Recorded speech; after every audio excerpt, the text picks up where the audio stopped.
You might not be aware, but I am a metalhead, meaning I have a preference for rock and metal music. And today's Monday, so what do you imagine I was doing at the weekend? Well, like all metalheads, I spent the entire weekend worshipping Satan. All the rumours about us are true.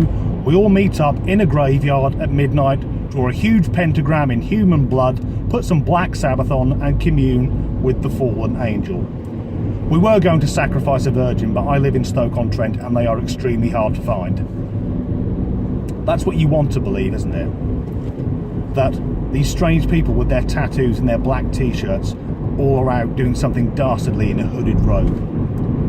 What I actually did was I went to an antique centre with my wife and we got lunch at a farm shop to help support local business.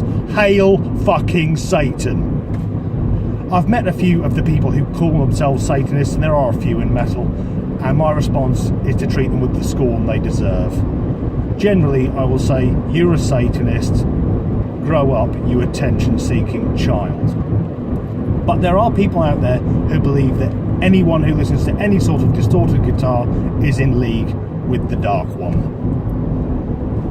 The most famous case of this was probably back in 1982 when the British metal band Iron Maiden released the album The Number of the Beast. And a number of American Christian groups, without listening to the album, which is the main purpose of an album, decided it was about Satanism and that Maiden themselves were Satanists. And what they did was they bought as many copies of the album as they could in order to destroy it. Now, some of these Christian groups tried burning it and found very quickly that burning vinyl is extremely bad for one's health, and others smashed it up with hammers. But the strange thing is, for every album they wanted to destroy, they had to buy it. So the band got paid, the record label got paid, and it pushed it further up the charts. And incidentally, the album Number of the Beast has nothing to do with Satanism. The title track is about a nightmare which Steve Harris had, and the final track on the album is actually called Hallowed Be Thy Name. But why use facts when you've got bigotry?